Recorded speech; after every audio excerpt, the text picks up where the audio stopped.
नमस्कार. व्हिडिओचं शीर्षक म्हणजेच थंबनेलचं शीर्षक बोंबाबोंब असं का आहे? तुम्हाला प्रश्न पडला असेल. हे बोंबाबोंब आहे कारण की पहिले विद्यार्थी अभ्यास करत नव्हता म्हणून पालक बोंबाबोंब करत होते.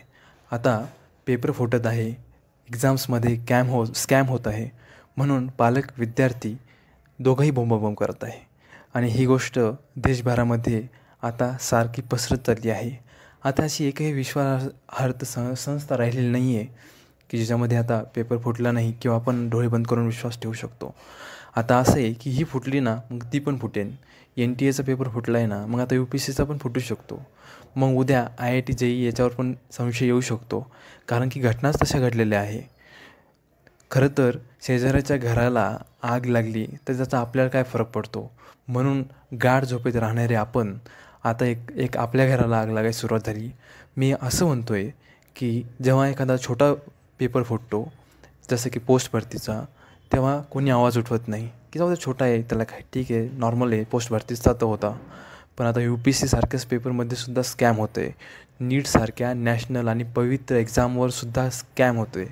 पवित्र मी याकरता म्हणतो आहे कारण ते काम देवाचं आहे. आपल्याकडे डॉक्टरांनाच देव म्हणतात आणि देवच जर तिथे जे लायक नसेल ते होऊन बसणार असेल तर नक्कीच सर्व समाजाला धोकाच आहे. खरं तर अशा घटना पहिले बिहारमध्ये होत होत्या. बिहारमधील टॉपर हे म्हणजे नुसते बोर्ड टॉपर यांचे इंटरव्ह्यू होत होते आणि ते इंटरव्ह्यू झाल्यानंतर त्यांची बोबडी वळालेली आपल्यालासुद्धा दिसत होतं प्रश्न उत्तर विचारल्यावर. अशा प्रकारची बिहार, उत्तर प्रदेश इथूनही पांगत आलेली आता संपूर्ण देशभरामध्ये पांगलेली आहे. याला आपला महाराष्ट्रसुद्धा आता अपवाद राहिलेला नाही. महाराष्ट्रातूनसुद्धा बीड, लातूर, नांदेड या ठिकाणचे बरेच नीट पेपर लीकमध्ये संशयित आढळलेले आहे. आणि CETचा रिझल्ट लागला त्याच्यानंतरसुद्धा लोकमतवर एक लेख होता. त्याच्यामध्ये असं होतं की CETचं पेपरसुद्धा योग्य पद्धतीनं तपासल्या जात नाही आहे. म्हणजे त्याच्यातून मार्क जे देतात तेही योग्य पद्धतीनं देतातच असं नाही आहे. मागील वर्षी मला आठवतं आहे, एवढं दूर जायचंच कशाला, मागील वर्षी 2023ला जेव्हा तलाठी भरतीचा पेपर झाला तेव्हा तो पेपर कुठेतरी स्कॅम होता, त्याच्यामध्ये खूप सारे स्कॅम झाले असे व्हिडिओसुद्धा समाजमाध्यमावर आले जे की पुरावे होते. पण शासनकर्त्यांनी तेव्हा त्याच्याकडे दुर्लक्ष केलं. बऱ्याच वेळेस भरपूर शिक्षकांनी त्याला समर्थनही दाखवलं की स्कॅम पेपरामध्ये झालेले आहे, शासनाने त्या तलाठी भरती रद्द करावी.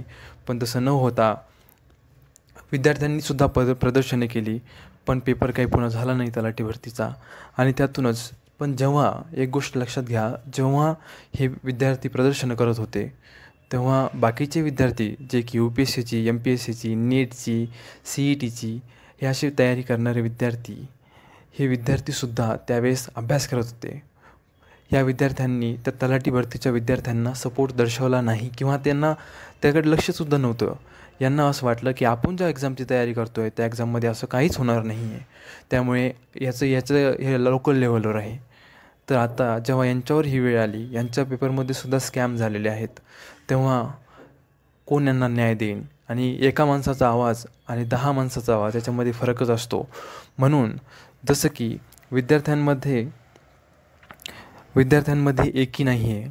जे घोटाळे करतात पेपरामध्ये, जे स्कॅम करतात, तसे मोठमोठे लोक एकमेकांना बरोबर वाचवतात, एकमेकाच्या मागे घालतात, संरक्षण पुरवतात.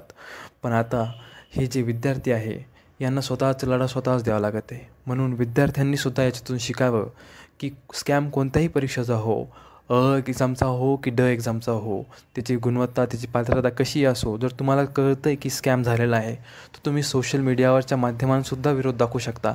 हे गरजेचं नाही की तुम्ही तिथं लोकल लेवलवर जाऊन प्रॅक्टिकली तिथं जाऊन आंदोलनामध्ये सहभाग घ्याच, पण होईतपर्यंत घ्या आणि नसेल होत तुम्ही सुद्धा लाईकसुद्धा करू शकता कोणी प्रदर्शन करत असेल तर, कारण की तोसुद्धा विद्यार्थी आहे, त्यानेसुद्धा मेहनत केलेली आहे.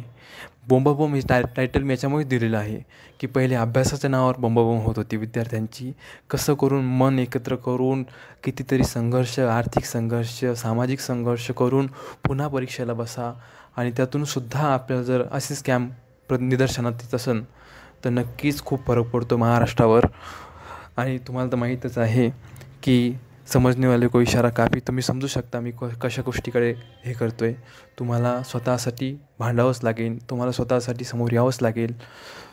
विद्यार्थ्यांची कोणती जात नसती, विद्यार्थी ही एकच जात असते. त्यामुळे तुम्ही सगळ्यांनी लक्ष देऊन नक्कीच या प्रकरणात लक्ष घाला आणि सरकारवर एक दबाव नक्कीच येईल की याच्यानंतर कोणते स्कॅम होणार नाही. जेव्हा विद्यार्थी एक संघ असेल तेव्हा कोणत्याही प्रकारचे स्कॅम होणार नाही.